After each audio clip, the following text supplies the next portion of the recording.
welcome everybody. And here we are looking at the super wild card weekend in the NFL. Crazy that we have made it through all 18 weeks of the regular season. This year really flew by. And of course, if you're playing along with us, be sure to get your picks locked in. These picks do go through the Super Bowl. So if you are in line and trying to win this championship, be sure to not miss a week. Obviously, with the fewer games that are around, getting them right is not only important, but getting them locked in is hugely important if you are close in that race. Okay, so this show has been brought to you all year by BetUS. And of course, there's fewer games to bet, but they're still very important. Some of them are going to be close. Some of them are going to be a little bit easier bet to pick, especially if you're doing the money line. Some of the spreads are a little bit interesting, but be sure to get those locked in. And of course, again, if you are playing along with us on the CBS app, CBS Sports app to be specific, be sure to get those locked in. They don't necessarily have to be locked in today. We did this show on Thursdays because of Thursday Night Football. And the way that our championship worked is you had to have your picks locked in 5 minutes before the kickoff of the first game, which naturally would have been on Thursday Night Football. But since the first one is on Saturday, obviously you don't have to necessarily lock them in until then. And in a way, I would suggest that you make sure you leave your options open to adjust those picks for Saturday morning before that first game for no other reason than watching injury reports and making sure that you're making the best picks you possibly can. Again, if you're close in this race, the more you can get correct, the better your odds, right? So that being said, we did have a good week last week. We went 11-5, and it was a week that there was some uncertainty on your picks for no other reason than lots of teams were sitting people. One of those that I ended up getting right, I flip-flopped on so many times before I finally locked it in just before game time. And that one was the Steelers and Ravens game. It was a game that, even though I knew that Lamar was going to be sitting out, it was one that I thought they were going to be the better team. But then the game meant so much to the Steelers. And so I went back and forth. I settled on the Steelers. So I actually got that one right. But it was definitely a situation where that was a game that could have went either way, just because the Ravens have really good depth. So they still could have easily been the winner of that game. There's some of that. One of the games I did get wrong, though, was the Jags at the Titans. And the Jags, I thought, really, obviously they needed to win this to be able to stay in the playoff hunt. And that is, I thought they were going to be able to, kind of dive down and win that game. The Titans, on the other hand, you knew Vrabel was probably going to get fired. His press conference was fantastic. So if you didn't see the press conference before the game, definitely go check it out. It is right here on my YouTube channel at Football-Talk. And it's worth a listen because it's pretty funny. He's chatting with one of the beat writers for the Titans. His name is Gentry Estes, and you can find him on Twitter, X, or whatever it is you want to call him. But their exchange was pretty funny. Clearly, they had a relationship because he felt comfortable enough to kind of have some banter back and forth with him. But at the end of the day, definitely go and check out that soundbite because it is absolutely hilarious. I think I re-listened to that section of his press conference about 20 times and laughed every single time. And some of it was because of just the sheer frustration that Vrabel had, and because of the way that that writer Gentry asked the question.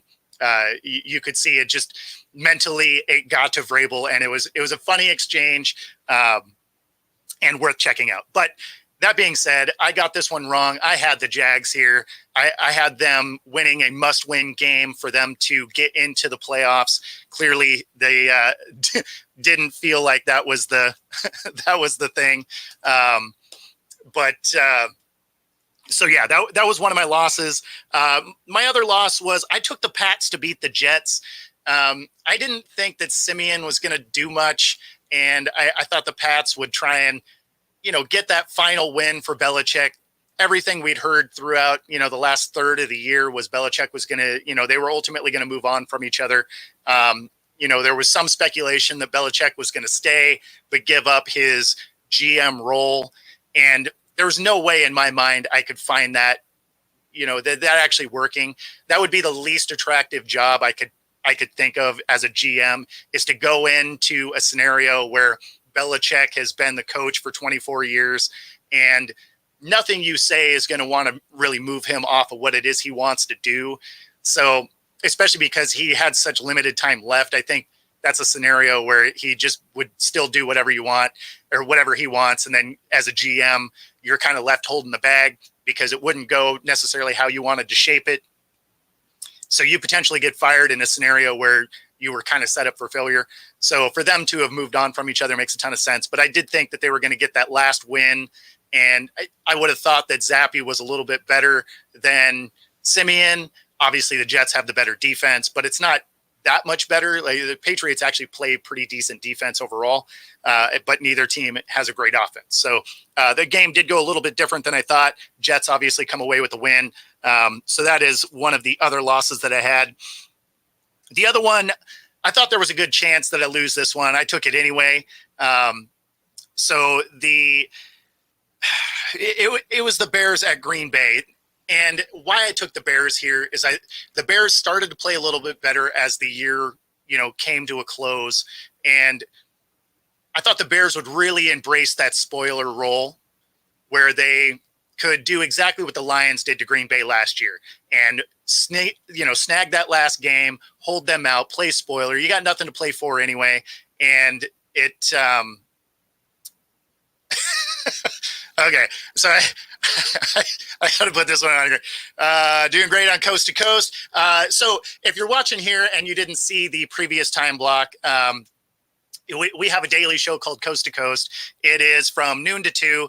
And of course, on the West Coast, it is, 9 to 11. And it is with myself, obviously, Pags, which is a Eagles super fan, and of course, McLovin, who is a huge Cowboys fan. And so naturally, there's some banter that goes back and forth between the Eagles and the Cowboys. It is a ton of fun. If you haven't seen our daily show, be sure to check it out. Obviously, by the name of being a daily show, we are on every day. And so we have a lot of fun with it. And if you didn't watch it in real time, definitely check it out on YouTube, because we actually got pretty deep into, some mental health stuff at the end of the show. So even though we are a sports related show, and of course that is a sports related topic, be sure to check it out. And, like we said at the end of that show, if at any time you are, struggling in any way, whether you're a veteran or, an athlete or just, anybody in general, if you are struggling, be sure to talk to somebody. There's plenty of places you can do it. Be sure to, reach out to friends. It's just the mental health of it is huge. And be sure to, check on friends that seem like they're not quite right. If they say they're fine and they, aren't quite the same as they used to be sure to check in on them. Mental health is such a huge thing, and it doesn't matter whether you are an athlete or, again, a veteran or just any walk of life. Be sure to take care of your mental health, take care of your friends. It's a huge thing. But so anyway, the next one that I got wrong here is the Rams at San Fran. I took San Fran here just because of the depth of that team. Both teams were sitting everybody basically. And so I liked the second string of San Fran better than the Rams. But the Rams come away with the win. Obviously, it was a very tight game. That was a 1-point finish. So it's not like anybody walked away with it. But it's a huge thing. And of course, the Eagles at the Giants. This was a surprise. So I took the Eagles here. I took that as them trying to get a get right game before they head into the playoffs. They already weren't going to get that second spot just because Dallas was going to dispatch Washington. They were playing at the same time, so they wouldn't have known in real time. But the Eagles really got beat down by the Giants. And for the Eagles to now have gone 1-5 down the stretch headed into the playoffs, it doesn't make you feel real comfortable with how it is they're going to perform. That's probably this week's game where I could go back and forth on whether or not I think it's going to be, the Eagles or Tampa. But we'll obviously get to the picks as we move forward. But the Eagles are in some very real trouble. And, I'm curious how it is they're going to approach that. The defense has gotten way worse after Matt Patricia took it over. And, of course, there's the arguments of, it's a new DC coming in, so there's going to be a drop-off, stuff like that. And normally I would agree with that point of view. Why I don't here is because it's not like he was coming in from the outside. He was already an advisor on that defensive group.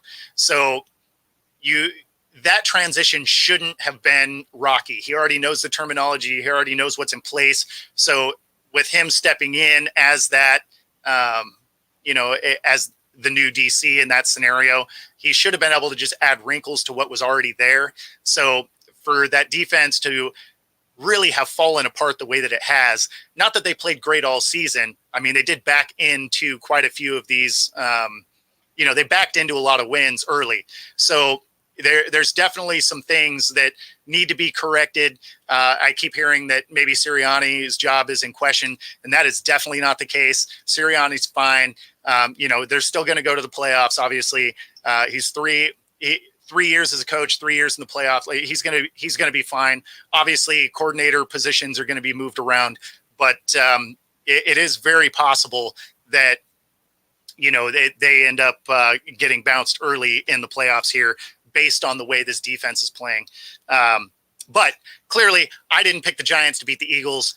I haven't really picked the Giants to beat anybody all year. So, some of that, maybe it's Giants bias, I guess. But I just haven't loved what they put on the field. That offensive line is cheesecloth at best. They were on pace to set the NFL record as far as sacks given up.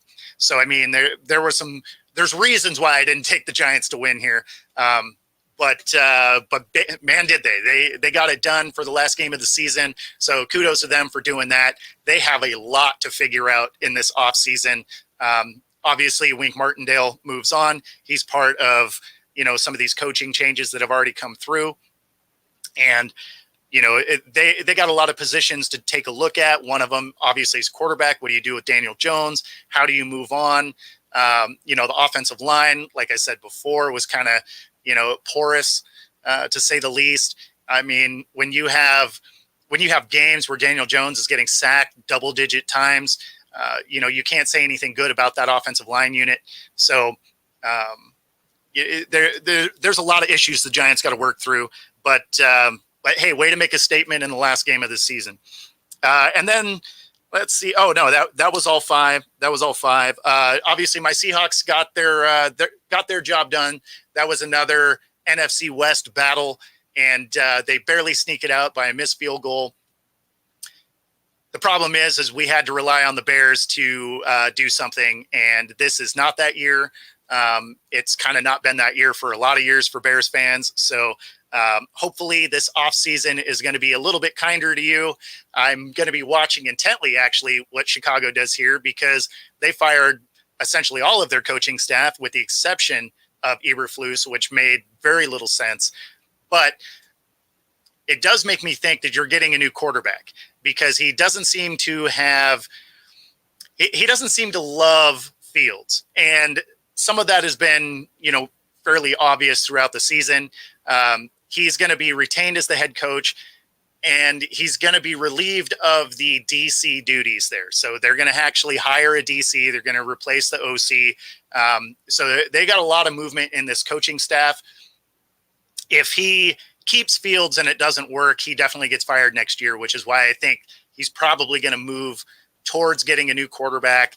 You can probably get like a third rounder and maybe some conditional picks for Fields. And there's some teams that could use Fields' talent at the quarterback position. I could see Atlanta being one of those, especially since they're going to get a new coach. They do have some nice pieces. Their defense is actually not horrible. So if you go and get a Fields, you add a little bit more offensive line protection, maybe get him one more weapon. And, that's a team that you could immediately move into potentially, competing for that division a little bit better than they were. Obviously, the division's bad, so it's not like they need a ton of pieces to be competitive within the division, but they certainly would need some pieces to be competitive if you make it through your division and into the playoffs. So yeah, those are the picks. So ended up going 11-5, currently tied for first place in Pick'em. If it were to have ended at the end of the season, I would have won, and it would have taken a third tier of tiebreaker for me to finally for a winner to have been decided. So as far as games picked, we were tied, and then when it comes to head-to-head weeks, we ended up tied. And so the third version here would have been how many weeks leading in first place, and that was almost tied. It was 9-7. So, but we still have a few more games to pick. So hopefully it will be picked outright instead of tiebreakers. I never like having to go through the tiebreaker situation to claim a victor.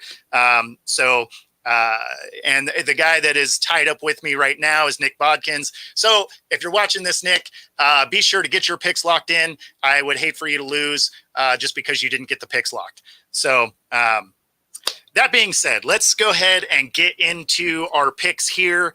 Obviously, there's not that many games to pick. We're going to talk a little bit after that about some of the coaching changes that are coming, some of the surprises of coaches getting fired, and some of that. But let's go ahead and get our picks here. The first one is the Browns at the Texans. The Browns are a 2.5 point favorite, over under of 44.5. I like the Texans here. And some of it is because I just don't trust that Flacco is that guy. That being said, they have a significantly better defense than the Texans do. But when it comes to the quarterback, I would back CJ Stroud over Flacco. I actually think the Browns probably did themselves a disservice by sitting Flacco. I get that you don't want to risk him getting hurt or anything like that, but he was on a roll, and football is such a momentum-based game, right? Like, not only do you see momentum change throughout a game, but from game to game, you can have momentum. And sometimes those weeks off can create rust or get you off of your game a little bit. Now, granted, Flacco, I think, is 35, so maybe having some time off was good for him. Time will tell. Right. We'll find out Saturday morning. It's the first game. So, that will definitely be something we look at is he as sharp as he's been over the last 3 weeks? And, we're not going to know until the game starts. But the Texans do have an adequate defense. I like CJ Stroud in the quarterback head-to-head matchup. And, it should be a fun game. I think it's going to be close. So I'm predicting like a 23-20 kind of game, which would, it would have the Texans winning outright, so they don't have to worry about the coverage. But that would put you under the 44.5, right? That would put you at 43. 44 is actually that's a tough number to decide an over-under on. Now, this one has the hook anyway. It's 44.5, but I'm going to go with the under here and that the Texans win outright. Now, again, we're not going to know for sure all of the injury reports until Saturday morning. This is the time of year where teams really kind of hide some of their injury reporting because they can. So this one, you may end up changing as the week goes on if there's any kind of injuries that pop up during practice or anything like that. But I'm going to go with the Texans. I don't think the moment's going to be too big for them. They're already on house money, so they get to play relatively relaxed. And, so I'm going to go Texans. I'm going to go them to win outright. And, of course, the under. Now, this one, we got the Saturday night game. It's the Dolphins at the Chiefs. And KC is now a 4.5 point favorite. That line has actually started to grow, over under of 44. Now, The biggest thing with this game, when it comes to the players, is game time start temperature is supposed to be -4. There's going to be snow on the field, and it's going to get colder as the game goes on. So I like KC in that scenario much more than I like, the Dolphins. And most of that is because the Dolphins historically have not played well in cold weather. They're also a pass-first team, and if there's snow on the field, some of them routes are going to be much harder to hit, and some of those passes are going to be harder to catch because that means the ball's going to be wet. Not that they don't play in the rain, and like obviously they're used to catching a wet football. That's not all of it, but a cold, wet football is very different than a warm, wet football. And so this is going to be much tougher. You're going to see drops in this game, and it's going to be because the ball is going to be cold, it's going to be slick, and it's going to be hard. So you're not going to get some of those soft hands that you normally would in much warmer temperatures. Obviously, KC is used to this to some degree. They practice in some of this stuff, so they are more equipped to deal with cold weather. That's where I give KC the edge. I don't know that they cover. So 4.5. The fact that it's grown to that, I don't think is accurate. This is probably a field goal game, so I'm going to go with KC does win, but they don't cover. Man, 44 is such a tough one. I'm going to take the over here, though. Both these teams are pretty dynamic. They both can run the ball. KC does have the better defense for sure. So I'm going to go KC edges them out, probably a field goal game and the over. So if I was going to do a score, it's probably going to be like 27-23, maybe something like that. 27-24, maybe. So yeah, 3 or 4 point game, but that 4.5, that hook is where I get lost on that. So I'm going to go that they don't cover. All right. So now we got the Steelers at the Bills. This one definitely feels like the easiest one of these games to predict. And a lot of that is because this game is in Buffalo. The conditions are going to be bad. It's not going to be cold per se. It's going to be right around 40 degrees, but it's going to be, wind gusts, and, it's not going to be great football. Well, I mean, it'll be fun to watch football weather, but, it's not ideal for throwing the ball around, stuff like that. That being said, the Steelers enter this game without TJ Watt. TJ Watt is a scratch for sure. That was said early in the week. So he's definitely going to miss this game. And then Minkah Fitzpatrick is injured. So even if he does play, he's not going to be 100%. And Josh Allen, although he may not be launching the ball way downfield, has a strong enough arm to be able to cut through the wind. One of the few quarterbacks in the league that can probably effectively do that and still complete downfield effectively. So I'm going to go with the Bills. The line on it is Bills by 10, over under of 35.5. So they basically don't think the Steelers are going to score, which if you've been watching the Steelers all year, they're not wrong. So even though that line is low, I'm actually going to take the under here, and I'm going to take Buffalo to cover though. So it's one where I keep going back and forth because every year there's one team that has 40 points hung on them in the wild card round. It's just part of the wild card round. And I really thought that this was going to be that game, but because the wind is going to become a factor, I think it's going to be harder for them to put up all the points that they ordinarily would. So it's going to slow the game down, and you probably end up in that, 17-10 kind of game, or 17-3. I don't expect that the Steelers is going to move the ball very effectively. So I'm going to go, you know what? I take that back. I'm going to take the over here. 35.5 seems too low. So I'll take the over. I'll take the over, and Buffalo does cover by 10. Just the lack of defense for the Steelers is probably the biggest thing. It's the only thing they do particularly well, and now it's going to be hobbled because of TJ being out and Mika Fitzpatrick being hurt.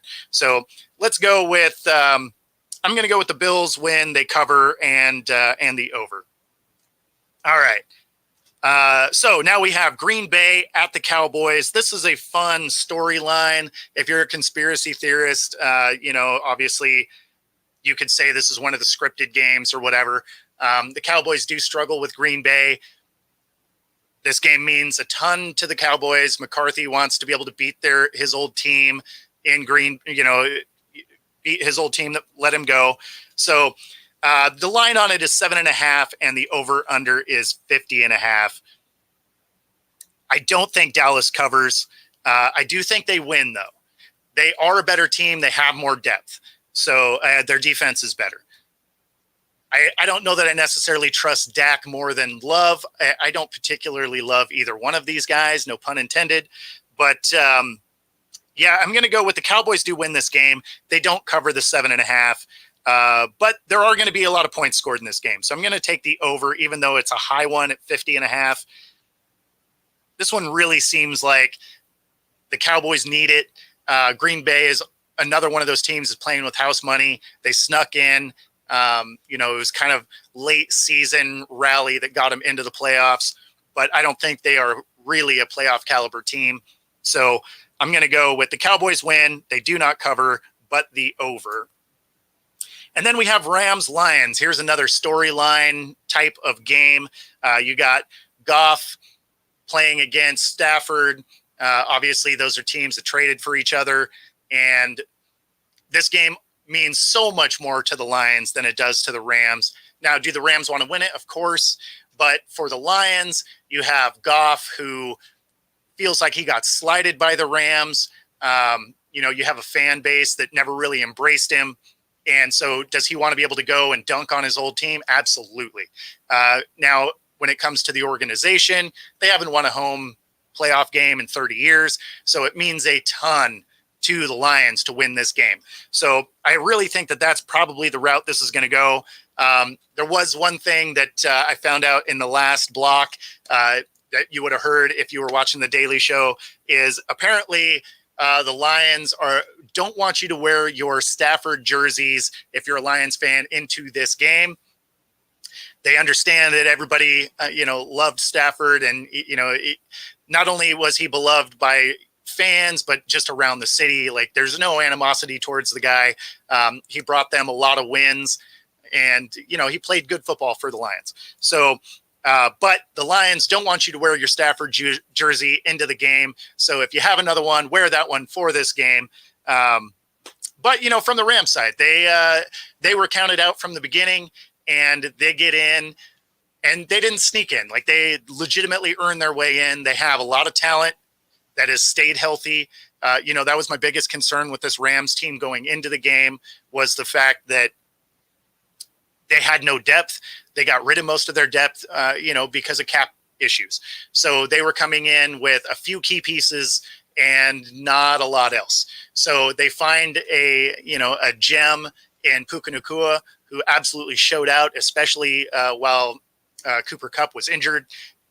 Cooper Kupp is available for this game. So this is not by any means going to be an easy game for the Lions, which is why the line is only 3 points. I do think the Lions win, but it's probably going to be one of those 1-point games.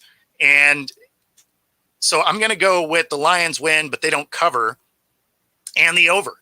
Both these teams put up points, and the Lions defense hasn't played as well as it did early in the season. So the Rams are going to be able to put up points. They have absolute burners in Puka Nacua and Kupp, where they can get in and out of breaks, best in the league. So I like what the Rams are capable of doing. I just think the Lions have enough other things building, how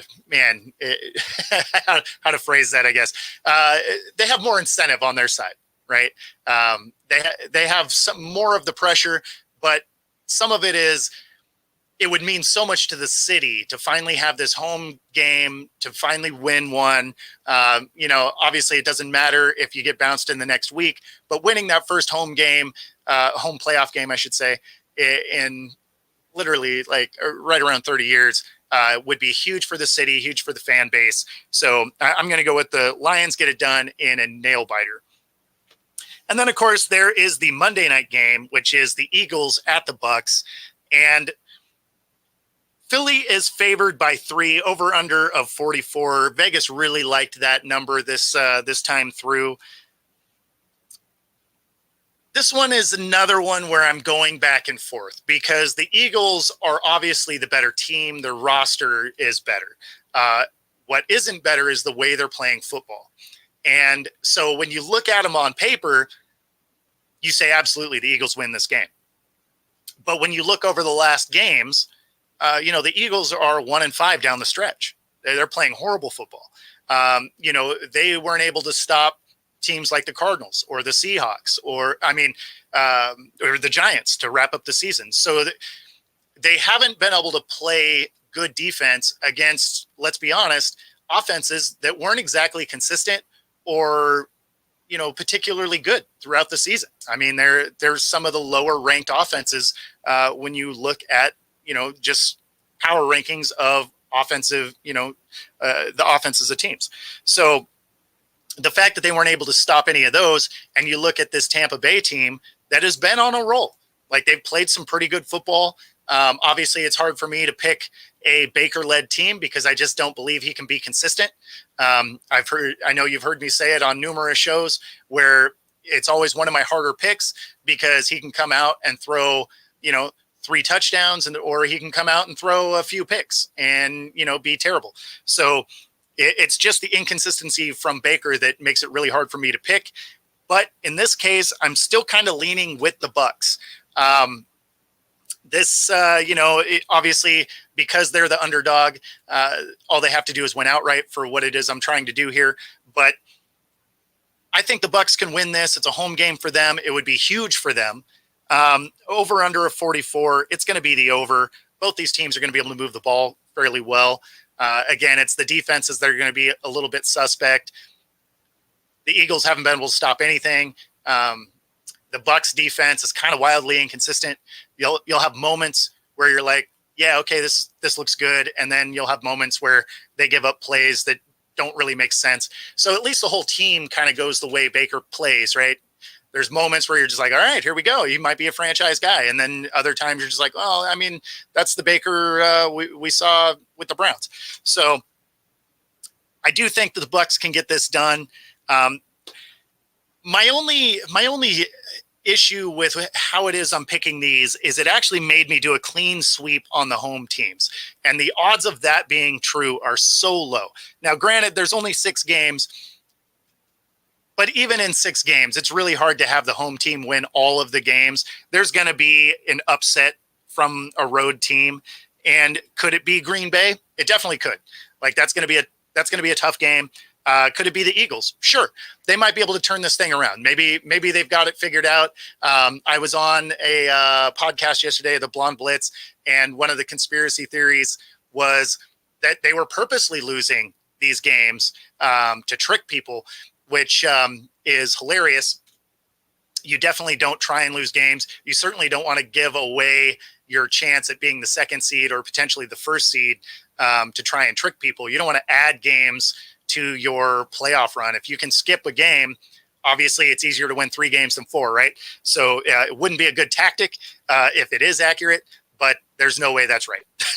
So yeah, that's kind of where it is. I'm there. So I'm going with all of the home teams. So I got the Texans winning, I got the Chiefs winning, the Bills, the Cowboys, Lions, and the Bucks. So yeah, that's kind of where we're wrapping up this wild card weekend. So let's talk a little bit about some of these teams that are moving on from coaches, and some of the ones that I'm surprised haven't moved on yet. So yesterday was kind of an interesting day. You had, not NFL related, but you had Nick Saban retiring, which was a little bit of a surprise. I thought he had another, 2-3 years in him. But then you had Seattle first thing yesterday, moving on from Pete Carroll. And that one was definitely a surprise because he still ended up with a winning season. He was a little bit of help from getting into the playoffs yet again. So that one of the coaches that were fired, that was a bit of a shock, unless they're making a run at Harbaugh. That's the target that would make sense if they were trying to duplicate what they did with Pete Carroll. So when Pete Carroll came, he won a couple of championships with SC. He, kind of dodges an NCAA sanction by moving on. They have a fantastic draft because he was actively coaching against these other guys, right? So I don't care how good your NFL scouts are. They're not as good as a college coach that is literally coaching all of these guys, especially when you're getting out of the top 30 players that are going to get drafted. As soon as you start looking at those lower draft grades, that's where having been in those buildings playing against those players is huge, right? Which is why you saw so much success in the third and fourth rounds from Pete and John Schneider, is because, he's actively coaching against those kids. So he knew exactly which ones were going to be lower down that draft board, but were still excellent players. So if they were going to go after Harbaugh, that's why you would do it, because you'd be trying to recapture that lightning in a bottle that Pete Carroll had. Now, obviously, he got dismissed from coaching, but elevated into the front office. So I don't know if that's more of a, we don't want you to be our coach, but we don't want you to coach against us type of move, or if it's a situation where you are,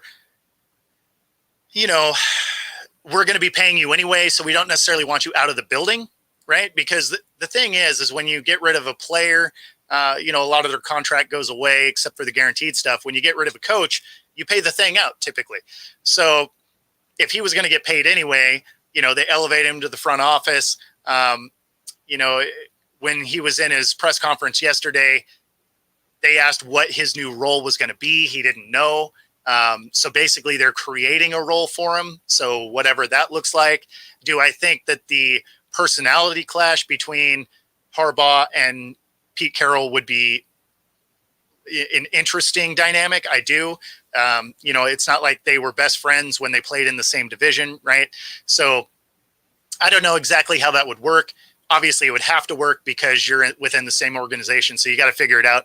It'd be like any other workplace where you have a coworker where, you're not best friends. You're not hanging out and having beers, but you work together. So you got to figure it out.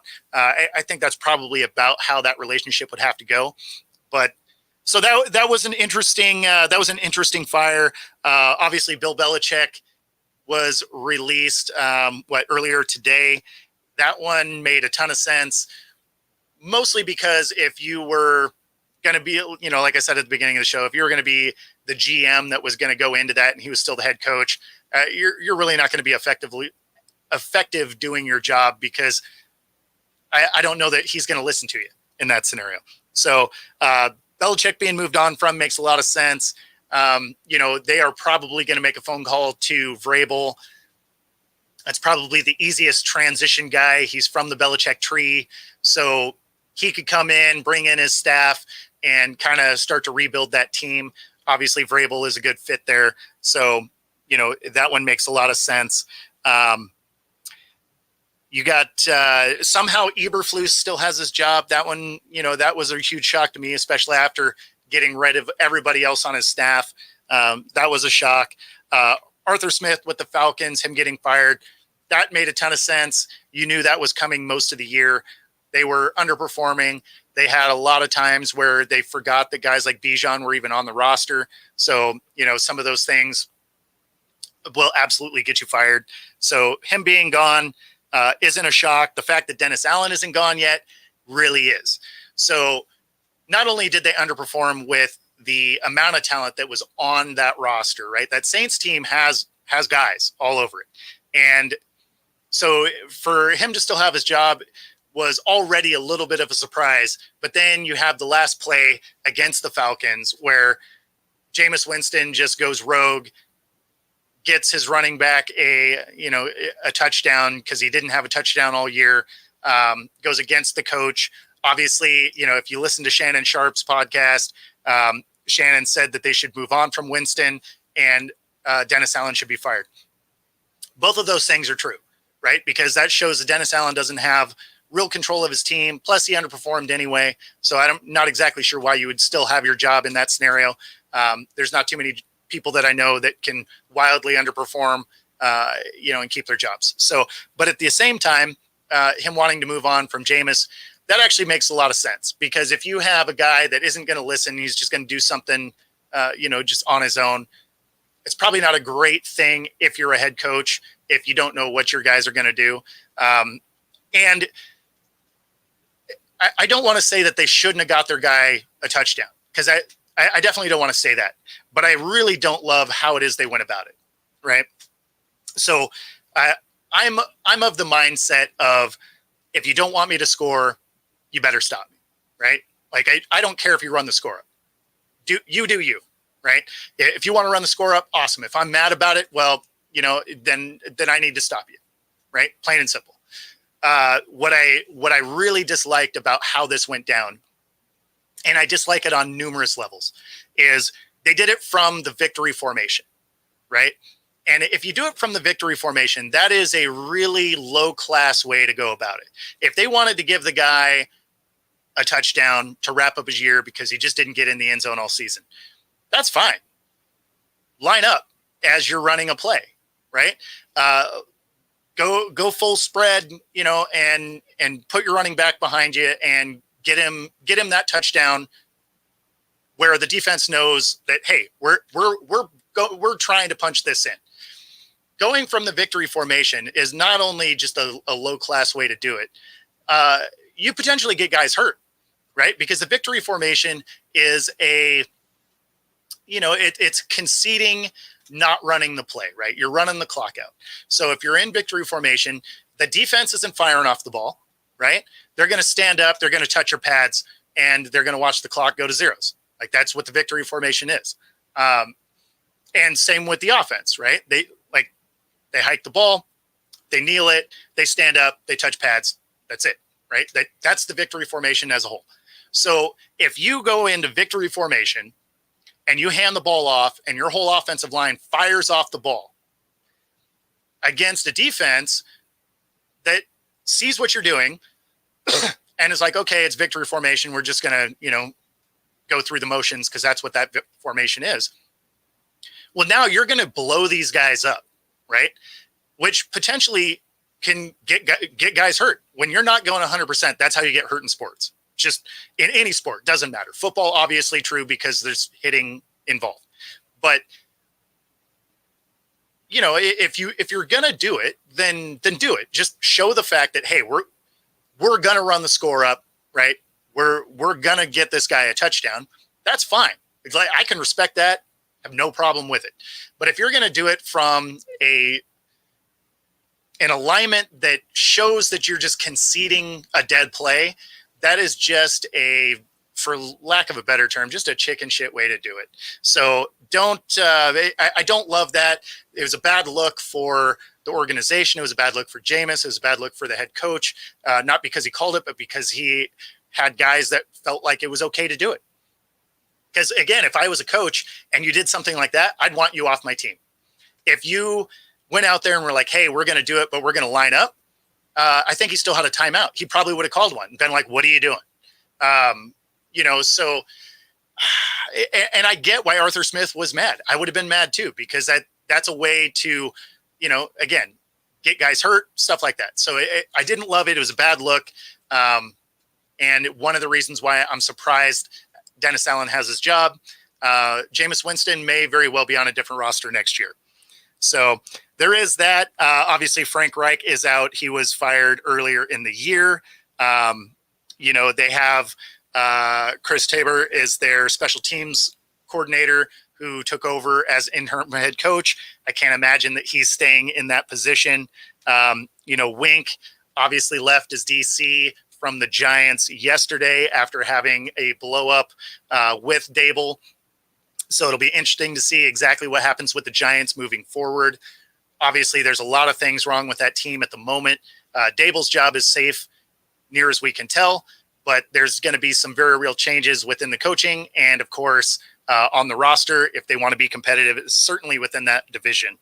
Ron Rivera gets moved on from. No shock. They fired most of his staff, 4 or 5 weeks ago. So you knew that was going to be coming to an end. It's a new ownership group. They let their GM go. They let all the coaches go. They let some of the players go to amass picks. So this is going to be a complete rebuild, new staff, new players. That Washington's going to look very different at the beginning of the season next year. So Riverboat Ron is out, but again, no real shock there. You knew that was coming. Vrabel was a little bit different of a firing. I thought that was kind of a surprise. He's had a couple of bad seasons, but he's only 2 years removed from winning Coach of the Year. So I was kind of surprised.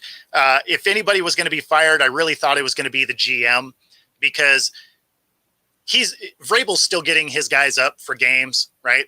They're getting out, they're battling, they're trying, but you have a Tannehill that's way past his prime. You have Derrick Henry, who's gotten hurt over the last couple of years, isn't quite the same running back. He's getting older as far as running backs are concerned.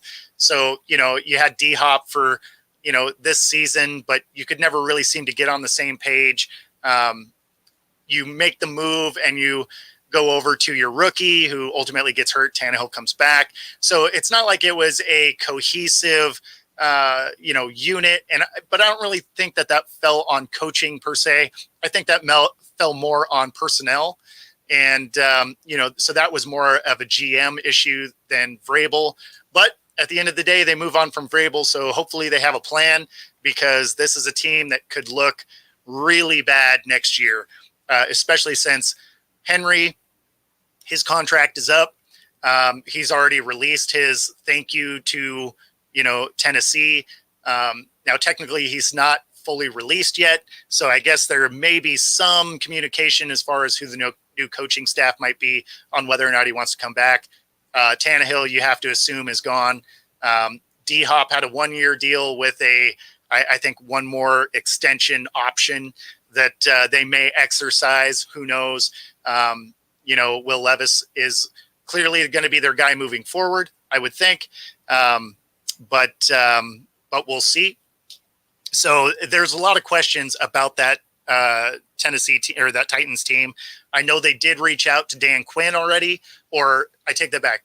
They reached out to Dallas to get permission to talk to Dan Quinn, and Dallas said no, not because they're not going to let them, but they want Dan Quinn focused on this weekend's game, not on potential head coaching jobs, which makes all the sense in the world to me. If I had a team that was going into the playoffs, I wouldn't let you talk to any of my coaches either. I want them singularly focused, because nobody cares about next year until this year's over. So if I have a chance to go win a ring, I don't want any of my coaches entertaining anything else. So I can't imagine why any team would let another team talk to their guys, but I completely respect the decision to block their ability to talk to Dan Quinn until after the season is officially over for them. So, but they are actively looking at potential people. Obviously, Brandon Staley also got fired way later than I thought he would. That was one of those guys that I thought for sure was going to get fired all year. And they did finally pull the trigger on it. I was really surprised that they didn't elevate Kellen Moore into that head coaching job. Now, what they gave to the press was they didn't want to disrupt their OC or DC, so they elevated Giff Smith, which was a linebackers coach, which, I mean, when they made that move, I honestly had to Google who he was. I didn't know who he was. But it makes you think that moving forward, that's going to be an entirely new staff. I can't imagine that anybody coming in is going to keep the OC and DC that's existing. That's not generally how it works. And I don't think that's a very real thing. They're like, oh, we just didn't want to distract our OC or DC, because let's be honest, all around the league, there's plenty of head coaches that are the, offensive coordinator or defensive coordinator. So it just seems like not a real thing. So I would imagine that Kellen Moore, his days with the Chargers are numbered. And that's probably going to be an entirely new regime coming in. So that one will be fun to watch as well. And of course, the You got Josh McDaniels getting fired from the Raiders. That was another one where you thought for sure that was happening really any time during the season. And they elevated Antonio Pierce, which was also a linebackers coach. But I really like what Pierce was able to do. There's some people that were saying that it was just the players that took it over. And, it doesn't really matter. Wins are wins, right? The team played better for Pierce. I really hope that Pierce gets an opportunity to, keep that job, because I think he did enough to get that opportunity. The team looked way better on both sides of the ball. They seem to be playing harder. I liked what I saw out of this Raiders team once Pierce took over. So I really hope that, Mark Davis gives him that shot. I think he did enough to earn that shot. Plus, at the end of the day, there's going to be a ton of coaching vacancies. So you're going to have a hard time getting the top guys right now anyway. Their roster isn't exactly something that's super enticing. It's not the worst one, right? I mean, when you look at the Panthers, that's probably the least attractive potential coaching job, not only because they've gone through 4 coaches in the last 2 years, and you have a owner in Tepper that, is unstable, I would say. But you also have you don't have a good cap situation. You don't have a great roster. You have no draft picks. So you have Bryce Young, a terrible offensive line, a below average defense, no money, and no picks. This is a job that you'd look at and say, why would I take this? Unless you just wanted a job to say, hey, I was a head coach for a second, because as impatient as Tepper seems to be, and with how little there is available to you, whether it's on the roster, money, or picks, that's going to be a really hard team to turn around and make a winner without having a few years to make that happen. And if we've seen anything out of the owner so far, is he's wildly impatient, and you're not going to get that much time. So this is a team that may be kind of stuck in being bad for a while, and that has more to do with a meddling owner than it does with anything else. So that's kind of where they are there. But again, just kind of going back to the Raiders, I really hope they give Pierce a shot there. I think he's earned that. But I mean, how weird is this firing season gone, right? Black Monday is kind of turned into just the firing week, rather than everybody getting dumped on the same day like they have before. But how strange is this year's cycle where you have Belichick out, you have Vrabel out, you have Pete Carroll out, but you have guys like Dennis Allen and Eberflus still in their jobs. Just kind of a wild start to the way this has gone. Eberflus obviously has been, they've alluded to the fact that his job is safe. Dennis Allen is still a question mark, but the fact that they have their jobs and those other 3 that are, 2 of them are surefire Hall of Famers. Vrabel, I mean, he hasn't played, hasn't been a coach quite long enough for that, but he's been a successful coach. So again, just very weird that those are the ways that all has gone down.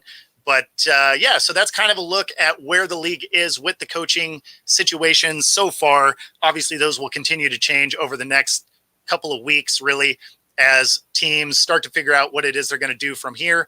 And of course, you'll start seeing some of these teams that are in the playoffs starting to lose some of their coaches as, as teams get dropped out, as they lose through the playoffs, and other coaches get to talk to offensive coordinators, defensive coordinators, stuff like that. So that's kind of where the league is at the moment. We've only got 4 weeks left, or 4 games, I should say. I guess there is that bye week in between the Super Bowl, but at the end of the day, we got Super Wildcard weekend coming up, starting, Saturday morning and, Saturday afternoon, I guess. But looking forward to it. It's going to be some fun games. Hopefully you have Peacock, because, otherwise you don't get to see the Dolphins and Chiefs unless you are in their home markets. So unless you have those streaming services, be sure to support your local sports bar and, go check them out for that game, because I'm not signing up for Peacock for one game. but maybe some people are. And hopefully the numbers are low enough that they make sure that at least the playoffs are on national broadcasts rather than streaming services, or at least paid streaming services. So that's kind of where we are. Again, this season has been brought to you by BetUS. If you sign up with us, you get 125% of your initial deposit. And of course, you get up to 30 risk-free bets, not just for football, but for all sports in general. This sports book has been around for roughly 25 years. So, it's not like a fly-by-night. It's one of those, like any of the rest of them, DraftKings, stuff like that. So BetUS, thanks for being a partner of this program, and of course, Pick'em. And again, if you are playing along with us in the Pick'em Championship, be sure to get your picks in on the CBS Sports app, and be sure to keep yourself in the running. Other than that, we're going to let you get back to your Thursday. Hopefully everybody has a great day. If you're watching right here on Roku, be sure to stay in the next hour and enjoy some more sports talk. Other than that, you guys enjoy the rest of your Thursday, and we will see you tomorrow on The Daily Show and, of course, Hawk Talk. Take it easy, guys.